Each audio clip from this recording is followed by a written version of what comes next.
안녕하세요. 저는 영맨. 저는 아킬레스입니다. 어느새 두 회째 만나 뵙고 있는 컴퓨전 월간 견적입니다. 작년 한 해 많은 관심 가져주셔서 감사드리고 새해에는 보다 좋은 모습 보여드릴 수 있기를 다짐하면서 1월 월간 견적 준비해보았습니다. 영맨님, 1월 월간 견적 컨셉 설명 부탁드릴게요. 네, 1월 월간 견적은 재택근무와 비대면 수업이 장기화되는 만큼 사무용 2종과 보급형 게이밍 2종을 준비하였습니다. 네, 그리고 새해를 맞이해서 영맨님이 메모리, SSD, 하드 선택 꿀팁 가이드도 준비하셨다고요?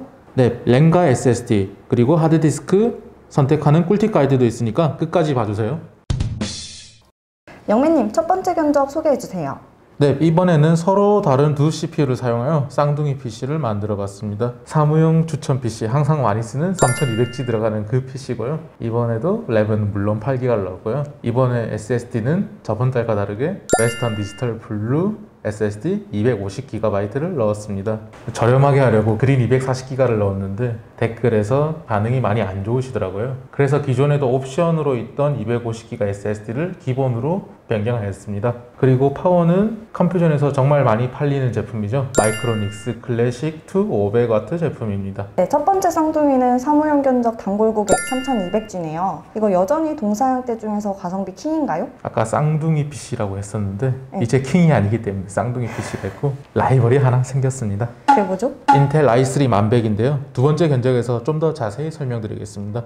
네. 이거 파워가 500인데 영민님 피셜 파워는 그래픽카드의 권장 수준으로 선택하라고 하셨잖아요. 맞죠? 네, 맞습니다. 근데 게이밍 PC에도 쓰이는 GTX 1660 슈퍼 권장 파워가 대부분 450W인데 지금 견적은 내장 그래픽이잖아요. 그러면 좀 더 낮은 파워 써도 되지 않아요? 500W가 파워 서플라이에서 제일 치열한 용량입니다. 그래서 아무래도 제품들도 다양하고 가격 대비 성능도 제일 우수합니다. 정말 저렴하게 구매하시거나 회사 사무용으로 쓰실 거면 200W에서 300W 파워도 물론 추천드립니다. 하지만 오늘 추천드리는 PC들은 가정에서 사용하는 걸 가정하였기 때문에 가성비가 제일 좋은 500W를 넣었고요. 추후에 1660급 그래픽카드를 쓰실 때도 파워 변경하지 않고 넣으실 수 있으시겠죠? 그러면 두 번째 견적으로 넘어갈까요? 영민님, 두 번째 쌍둥이 견적 소개해주세요. 네, 두 번째 견적은 램 용량, SSD 용량, 파워 용량까지 동일한데 CPU만 다른 제품입니다. 이번에는 인텔의 코어 10세대 i3 1100 제품을 넣었고요. 3200G 대비 제일 큰 차이점은 3200G는 4코어 4스레드인데 이 제품은 4코어 8스레드인 점입니다. 그러면 3200G랑 비교할 때 스레드 수가 2배네요? 네, 그렇습니다. 그때 영민님이 코어는 사람, 스레드는 사람이 사용할 수 있는 손의 개수라고 생각하면 된다고 하셨는데 맞죠? 네, 맞습니다. 폰으로 문자 보낼 때도 한 손으로 치는 거랑 양손으로 치는 거랑 속도 차이가 나죠? 그러면 코어랑 스레드가 같은 3200G는 문자를 한 손으로 보내는 느낌, 그리고 스레드가 코어의 2배인 1100은 문자를 두 손으로 보내는 느낌인가요? 1100 제품이 여러 가지 동시 작업을 할 때 조금 더 빠를 수 있다는 거죠. 그러면 예를 들어서 뭐 인터넷, 엑셀, 메신저 이렇게 한 번에 여러 가지 작업하시는 분들은 3200G보다 가격대는 조금 높아도 1100을 구매하는 게 좋은 선택이다 라고 이해하면 될까요? 벤치마크 상으로는 1100이 물론 3200G보다 순수 CPU 성능은 더 좋게 나오는 경향이 있습니다. 하지만 3200G가 1100보다 좋은 점도 있는데요. 그게 뭐예요? 바로 내장 그래픽 카드입니다. 3200G가 1100에 비해서 롤이 더 잘 돌아가죠. 영맨님, 세 번째 견적은 영맨픽인데 소개 좀 해주세요. 네, 세 번째 PC는 11월 대비 제일 큰 차이점으로 그래픽카드가 1660 슈퍼에서 1660 Ti로 변경되었죠. 1660 슈퍼가 지금 점점 가격이 올라가는 추세인데요. 그래서 1660 Ti가 오히려 1660 슈퍼보다 가성비가 좋아지면서 저희가 1660 Ti를 추천 PC에 탑재하게 되었습니다. 그러면 1660 Ti가 슈퍼보다 얼마나 성능이 향상된 거예요?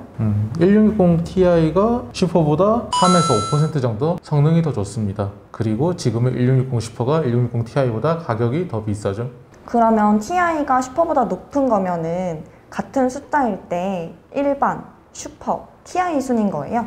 네, 그렇습니다. 1660뿐만 아니라 2060도 2060, 2060 슈퍼가 있고요.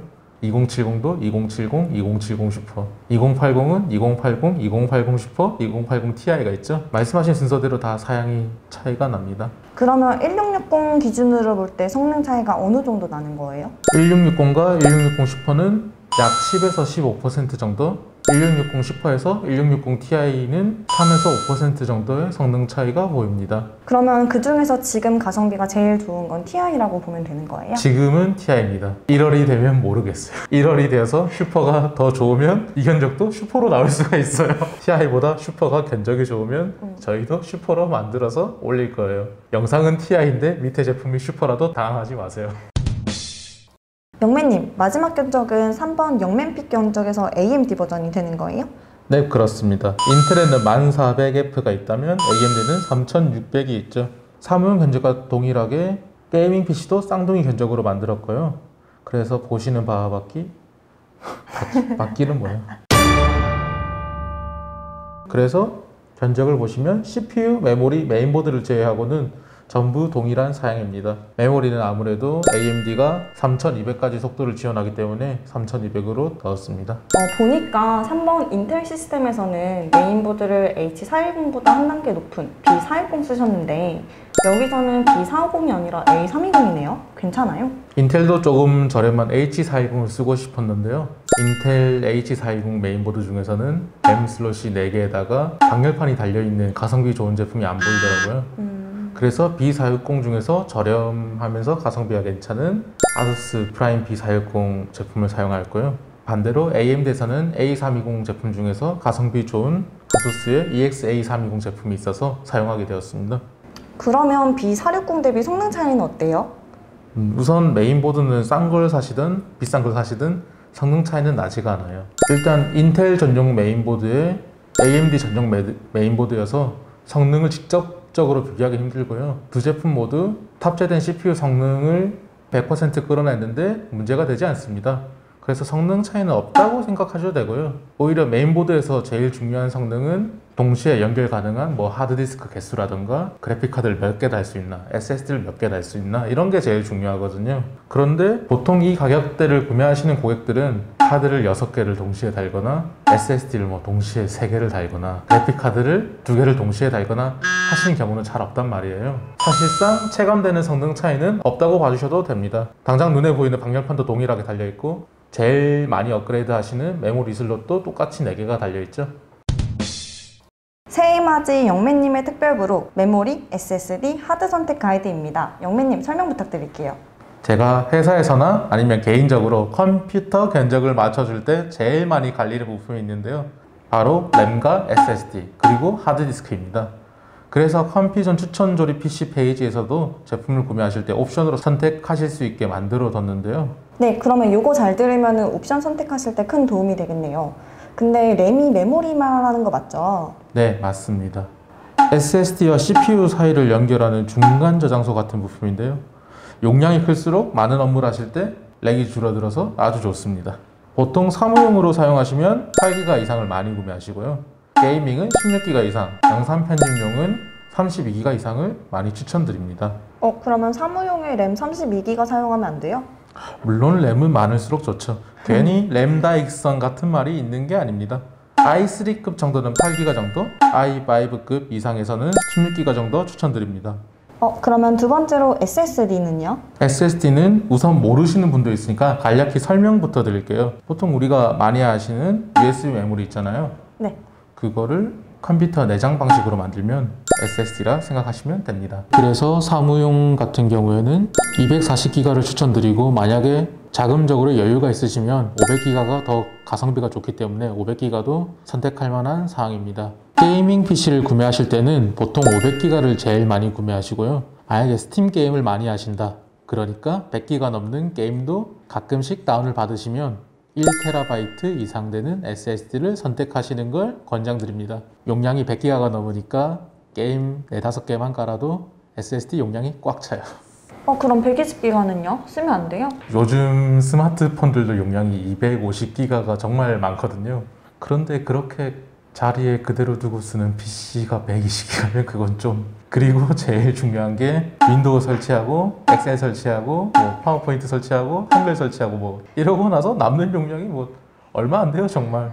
20기가 10기가 이 정도밖에 안 남는데 게다가 SSD는 남은 용량이 적을수록 속도가 느려지는 경향이 있어요. 그래서 240기가 이상을 추천드립니다. 그럼 게임 말고 영상 작업할 땐 어때요? 요즘에는 영상을 많이 다운받지 않지만 영상 용량이 정말 큽니다. 특히 4K 영상이 정말 용량이 큰데요. 그래서 SSD 용량도 무조건 크게 최대한 많이 확보하시는 걸 무조건 추천드립니다. 최대한 마니아 하면 얼마를 말씀하시는 거죠? 본인 지갑이 허락하는 금액까지 추천드립니다. 특히 영상 작업을 직업으로 하시는 분들에게는 무조건 큰 용량을 추천드립니다. 영상 편집 속도에도 엄청 큰 차이가 있으실 테니까요. 마지막으로 하드디스크 설명 부탁드릴게요. 근데 SSD랑 하드디스크 둘 다 저장 장치잖아요. 어떤 차이가 있어요? 우선 제일 큰 차이는 속도 그리고 가격 대비 용량입니다. HDD는 실제로 열어보시면 CD 같은 부품, 그러니까 플래터라는 게 들어있는데요. 이거를 옛날 LP판 바늘로 읽는 것처럼 작동을 하거든요. 그래서 파일을 읽으려면 결국에 물리적으로 움직여야 되잖아요. 그래서 이것 때문에 지연 시간이 생깁니다. 반면에 SSD는 아까 제가 USB 메모리 같은 거라고 했잖아요. 그래서 그냥 전자 신호만 가면 되기 때문에 지연 시간이 아주 짧습니다. 그래서 이 차이 때문에 성능 차이가 많이 벌어지고요. 하지만 HDD는 1950년대부터 계속 만들던 물건이죠. 그래서 가성비가 정말 좋아요. 가격이 아주 많이 떨어졌기 때문에. 그래서 하드디스크는 사진이나 영상 많이 보관하시는 분들에게는 아주 추천드립니다. 특히 1테라랑 2테라랑 가격 차이 얼마 안 나거든요, 정말. 그래서 2테라부터 보시는 걸 추천드립니다. 1월 월간 견적 끝까지 봐주셔서 감사합니다. 1번은 아킬레스 PC, 3번은 영맨 PC로 선정되어 1월 동안 컴퓨전에서 할인된 가격으로 만나보실 수 있습니다. 많이 찾아주시고 지금까지 재미있게 보셨으면 좋아요, 구독, 알림 부탁드립니다. 지금까지 저는 영맨 아킬레스였습니다. 뿅.